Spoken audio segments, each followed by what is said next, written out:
right, hello, and welcome. This is session number 28 out of 36. We're getting really close to the end of this phase of my breathwork practitioner training. Excuse that squeaky box that I have next to me. And yeah, I wasn't sure that I was going to have much to talk about today because I did my debrief for session 27 on Sunday and breathwork was Tuesday. So, um, as much as I thought nothing much was going to happen in a couple of days, I tell you what, shitloads has happened in a couple of days. It has been an incredible releasing of all sorts of shit and chaos. It's been so full on. So full on. Anyway, yeah, my intention, if you recall from last week, was around my I am not safe and I am not heard and rewiring. I am safe and I am heard. And, I was able to create a lot of self-support um, with that and move through quite a bit of that. Um, and my intention for today is kind of like a bit of a flow on, a bit of a flow on with that. Um, I I'll just jump straight in. So my intention for this week, was to feel safe, to listen to my inner guidance, my inner knowledge, my inner intuition, and take inspired action on that guidance, to feel safe in my body, sharing love and showing up for every part of my being. And so, yeah, this was, as I say, just like another level deeper from that. Um, creating creating more trust within myself, creating more self-support, being able to be present um, with myself, with, other people in my life, creating flow, being able to just like you get that nudge of do this thing, and then you just sit there like, should I? I don't know. What if I don't? What if I do? And then, like the moment's passed and you've completely lost the opportunity. So it's, like being able to just jump into, all right, I'm getting this nudge, go for it. Trust myself, be in that moment and see what exciting stuff happens after, So, um, that was my intention for this week. Um, I really, I really didn't feel a lot in my body, talking out this intention. Started to get like pins and needles in my right foot and up my right leg, and I kind of felt like, yeah, not much is happening. But then when I kind of sat there in the not much is happening, there was a lot of not a lot of there was a bit of heaviness in my throat, in my chest, and in my stomach. Started feeling really cold. Little bit kind of sad. I started to get a bit sweaty in my underarms too, like just a bit of nervousness. Um, and when we laid down to breathe, I was kind of taken to this place, and it felt a little bit like a body memory. But I was taken to this place where I felt still and frozen, and I just felt like I was copying a barrage of abuse, of, verbal abuse, of, you're not this and you're not that and you're not blah, blah, blah, blah, blah. And I just felt like I just had to stand there and take it. Like I wasn't allowed to show any emotion, and I just, if I showed emotion, it would only make it worse. I just had to be there in this frozen state and take it. And like it wasn't even necessarily directed at me, but I was in that presence, and so I felt that too. Um, and in that space, yeah, I kind of felt numb. I felt frozen. I felt stiff, like um yeah, in freeze, really, in freeze. And numb. I started to feel like heaviness in my throat, like my throat was restricted. Um and my body was kind of like just doing like random jerky movements. Um I was feeling really cold. I was getting pins and needles. Um, and just feeling really cold and getting shivers. Um, and then, yeah, taken back after that, taken back to, you know, um, times in my life where, again, like who I was, my body wasn't good enough for someone. I used to play basketball and I wasn't tall enough for my coach. I was a tall kid. And then when I hit puberty, I stopped growing and I played center. And so I played on a lot of tall people. And even though he taught me incredibly well to be a center and be a defensive player, I wasn't winning the jump balls because I wasn't tall. Even though I still played my role so exceptionally well, I wasn't winning jump balls. And so, yeah, he would yell at me and get angry at me, and he subbed me off and put someone else in my role. And that person was taller than me, but that person had no idea what they were doing. And, in the end, I hated playing basketball. I ended up leaving partway through the season because it's not my fault, It was not my fault that I wasn't as tall as he wanted me to be.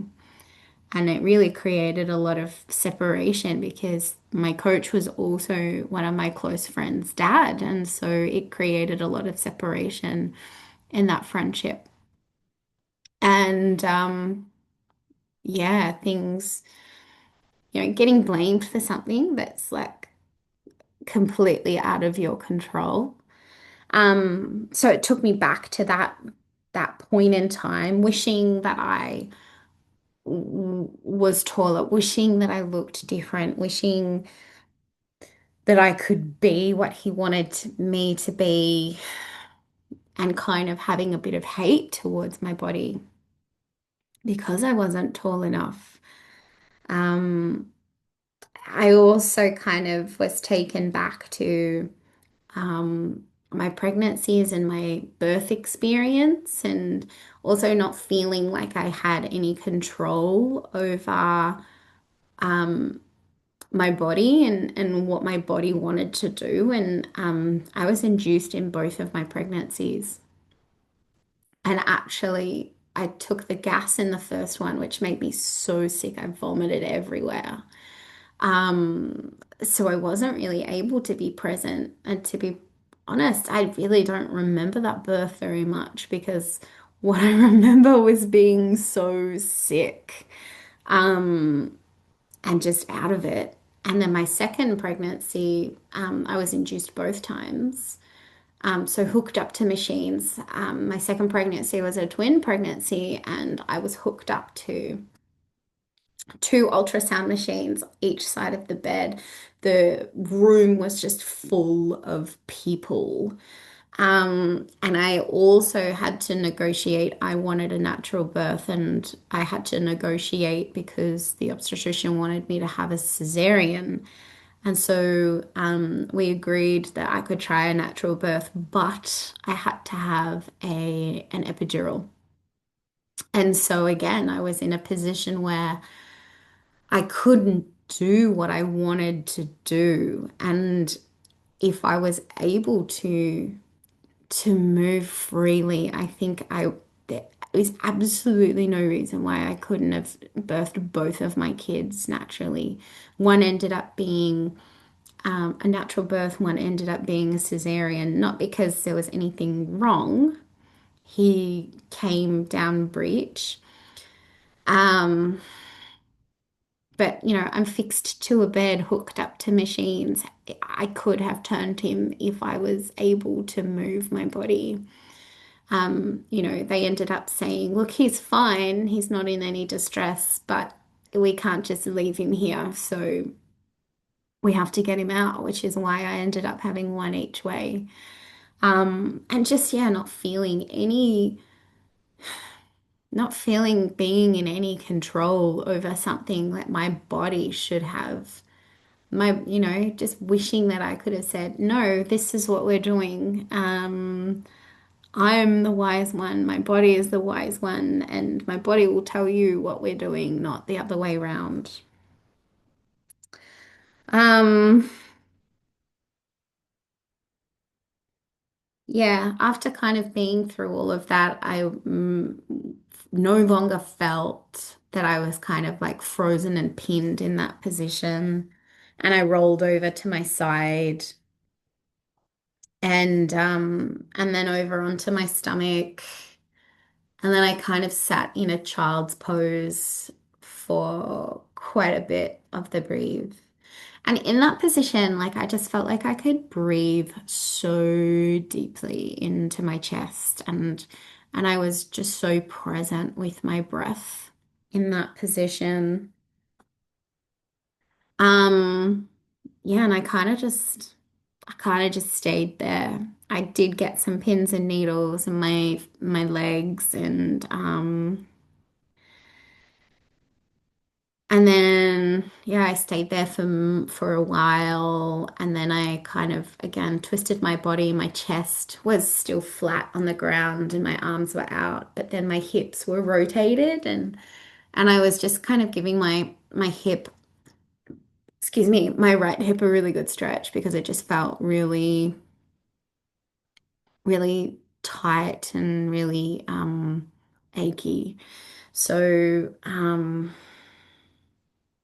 yeah, that was my breathe. So there was a lot of releasing. There was a lot of releasing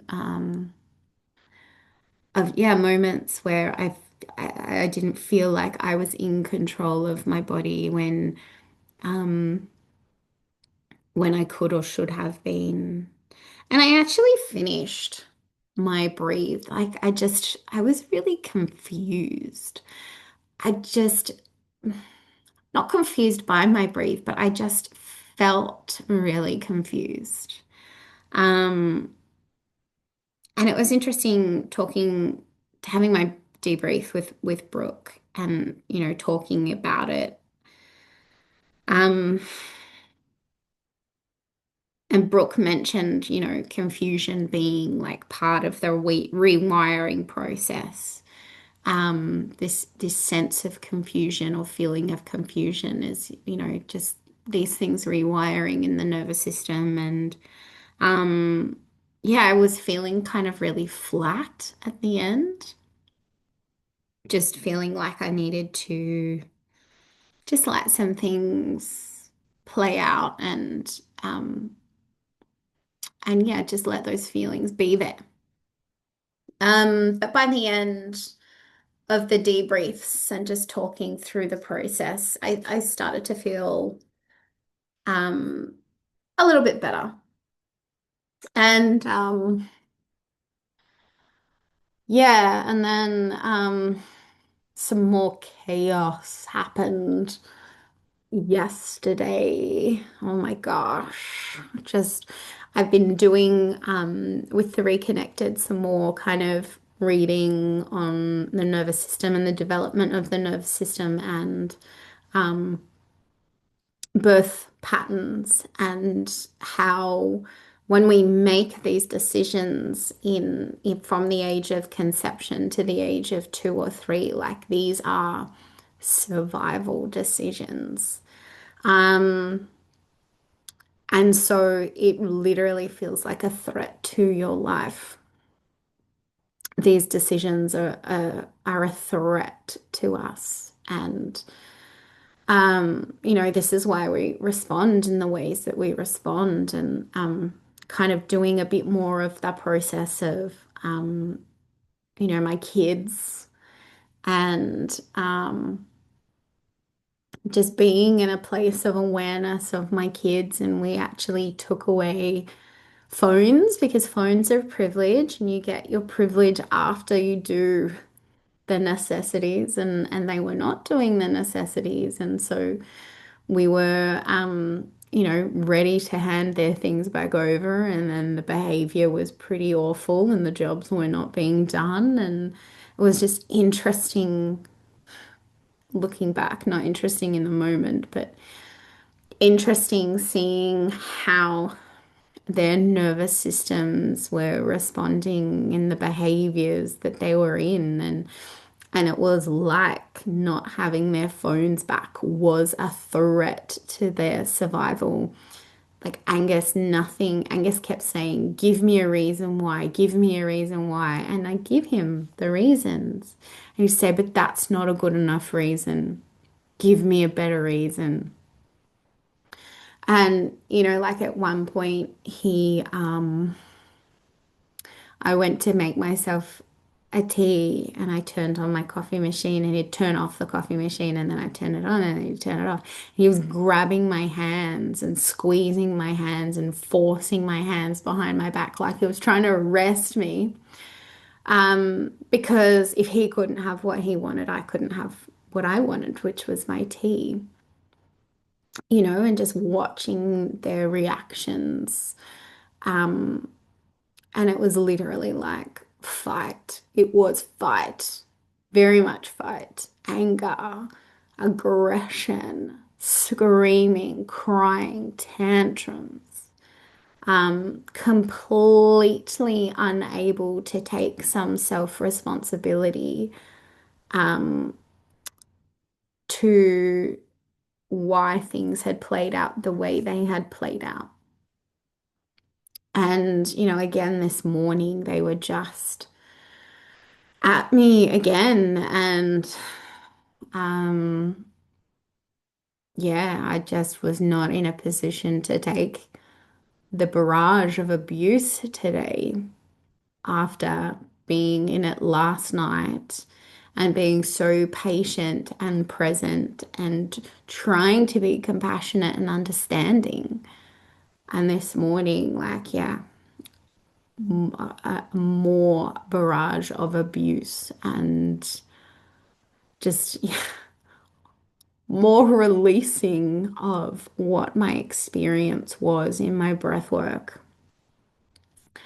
So it just feels like a whole heap of chaos is happening at the moment.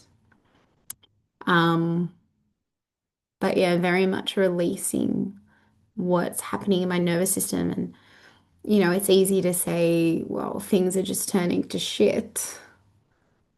And not having that awareness and understanding of it is just all of this stuff releasing.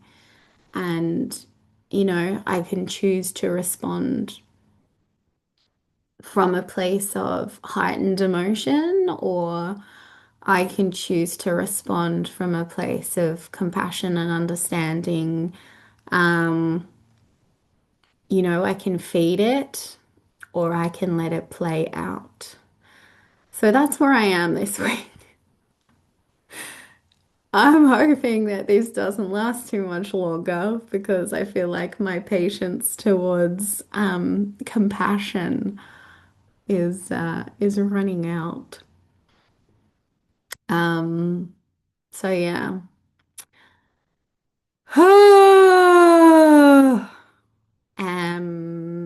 Yeah, making sure I'm gonna take plenty of time for myself this week because I'll need that to support myself if we continue in this um chaotic state. But anyway, so that's my breathe. know that you two at home with your preteen, teenage children or whatever you have, mine are crazy sometimes too. But anyway, thanks for watching. Thanks for sticking around and listening, and I will see you in the next video. Bye for now.